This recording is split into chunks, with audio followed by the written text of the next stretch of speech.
सुप्रभात बच्चों, मैं आपकी हिंदी शिक्षिका। तो आज हम सब क्या पढ़ेंगे? वर्ग 2 की हिंदी। तो इसमें आपको पाठ पढ़ना है, पाठ 15, गोपी की हाजिर जवाबी। ये आपका पाठ है। तो आप सब अच्छे से होंगे और पढ़ाई भी कर रहे होंगे। बहुत ठंड है तो इसको देखते हुए घर पे आराम से रहे। और ये आपका पाठ 15, गोपी की हाजिर जवाब। इससे पहले भी हम कहानी आपको कैगो पढ़ाए है जो बहुत ही अच्छी थी, तो उसको पढ़े होंगे और आनंद भी उठाए होंगे। आज एक और आपके पास कहानी लेकर के मैं आई हूँ, जिसमें गोपी नाम का एक व्यक्ति है जो बहुत ही हाजिर जवाब, यानी कि किसी हाजिर जवाब का मतलब होता है किसी बात का तुरंत जवाब देने वाला। तो ये पाठ है आपका। एक व्यक्ति था, गोपी है, जो कपड़े की बुनाई बहुत ही अच्छे ढंग से करता है और वो बहुत, कोई उसे प्रश्न करता है तो उसको जल्दी वो उत्तर भी दे देता है। और वो जो आदमी है वो स्वभाव का बहुत अच्छा है और उसकी जो तारीफ है, बड़ाई, वो बहुत होती है। तो उसको देख करके एक सेठ जी रहते हैं जो बहुत चिढ़ते हैं। तो देखो उसको तंग करने का प्रयास करता है। तो इस कहानी को पढ़ेंगे और आगे हम जानेंगे। यहाँ पर देखिए आपका शब्दार्थ लिखा गया है, शब्दों का अर्थ है। तो आप अपनी कॉपी को निकालेंगे और इस शब्दों को, अर्थ को, शब्दार्थ को क्या करेंगे? लिखेंगे। इस शब्दार्थ को आपको लिखना है। तो क्या है यहाँ देखिए, बुद्धिमान। इसको पढ़ने का भी प्रयत्न करें मेरे साथ साथ आप लोग। बुद्धिमान यानी कि अकलमंद। जो व्यक्ति बहुत होशियार होता है उसको हम क्या कहते हैं? वो आदमी बहुत बुद्धिमान है। यह व्यक्ति यानी कि आदमी। हाजिर जवाब यानी कि मैं बताइए कि किसी बात को तुरंत जवाब देने वाला व्यक्ति। ये हो गया आपको प्रशंसा, तारीफ। तो सबको अपनी अपनी प्रशंसा सुनना, तारीफ सुनना अच्छा लगता है। तो आपको भी कोई कहेगा कि आप बहुत अच्छे हो तो आपको अच्छा लगता है ना। तो उसी तरह से ये प्रशंसा हो गया, तारीफ। तो आप इसको पढ़ेंगे, इन शब्दों का उच्चारण भी मेरे साथ करेंगे। देखिए, प्रशंसा, तारीफ, अन्य, दूसरा, यानी कि एगो स्वयं होता है, वो अन्य यानी कि दूसरा, आपके मित्र, आपके भाई, आपके बहन, उसे कहते हैं हम अन्य यानी कि दूसरा। तंग, परेशान। कोई किसी को तंग करता है उसको ही हम कहते हैं ना कि वो मुझे बहुत परेशान कर रहा है। अवसर, मौका, यानी किसी चीज का मौका मिलना। और इरादा, विचार। फिर आप आइए वहां बार पर देखिए, यहाँ पे देखिए ये लड़का है, ये सब जो है देखिए आप इसमें क्या क्या लिखा हुआ है। दूसरों की तारीफ सुन करके आपको कैसा लगता है? क्या आपको सामने कोई किसी का बड़ाई करता है तो वो कैसा लगता है? तो सबको अच्छा लगता है। आगे है, चालाक लोगों को सुधारने के लिए क्या करना। जो बहुत चालाक होता है उसको सुधारने के लिए क्या करना चाहिए? तो उसको सुधारने के लिए वो जैसा चालाकी आपके साथ करा, आपको भी उसके साथ वैसा ही चालाकी करना चाहिए। आगे है, क्या आप किसी हाजिर जवाब व्यक्ति को जानते हो? हाजिर जवाब व्यक्ति, आपसे पूछा जा रहा है कि क्या आप किसी हाजिर जवाब व्यक्ति को जानते? क्या आपके आसपास आपके कोई दोस्त है, ऐसा है जो आप जो भी प्रश्न करते हो उसका वो तुरंत में जवाब दे देता है? तो ये आपका हो गया वार्म में जो पाठ की शुरुआत में रहते हैं। इसको मैं आपके वर्ग में भी कराती हूँ, इसको देख लीजिए।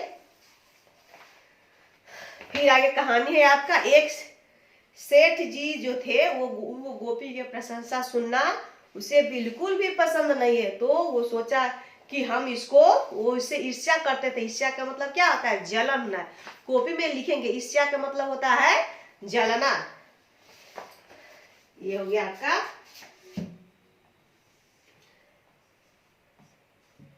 ईर्ष्या यानी कि जलन। वो जो व्यक्ति था वो क्या करता था? ईर्ष्या करता था। किससे? तो गोपी से ईर्ष्या करता था। कौन? बगल के सेठ जी थे वो, क्योंकि गोपी की जो तारीफ थी वो सभी लोग करते थे। तो वो जलता था। वो सोचता था कि सिर्फ लोग मेरी तारीफ करें, किसी और की तारीफ नहीं करे। और वो जो, तो एक दिन जो है सेठ जी गोपी को तंग करने के लिए सोचते कि इसको किस प्रकार से तंग किया जाए। तो गोपी बहुत मेहनती और बुद्धिमान था। गोपी जो व्यक्ति था वो बहुत मेहनती था, वो बहुत मेहनत करता था और बुद्धिमान था, होशियार था। वो हाजिर जवाब भी था। वो किसी के बात को तुरंत जवाब दे देता था। उसे रंगों से बहुत प्यार था। वो क्या करता था? वो रंगाई का काम, कपड़ों के रंगने का काम करता था। तो आप व्याकरण में पढ़े थे ना, अनेक शब्दों के लिए एक शब्द तो कपड़े धोता है उसको क्या कहते हैं? धोबी। जो सिलाई करते हैं उसको क्या कहते हैं? दर्जी। तो जो कपड़े को रंगता है उसको क्या कहते हैं? रंगाई करने वाला। तो वो कपड़े की रंगाई करता था। वो उसकी छोटी सी एक दुकान थी जिसमें वो क्या करता था? बैठता था और कपड़ों के रंग रंग के लोगों को देता था। वो इतने कपड़े, अच्छे कपड़े रंगता था कि उसकी दुकान पर रंगाई के लिए बहुत भीड़ जमा रहती थी। बहुत दूर दूर से उसके दुकान पर कपड़ा रंगवाने के लिए लोग आते थे। और जो अच्छा काम करता है उसकी प्रशंसा होती है, उसकी तारीफ होती है।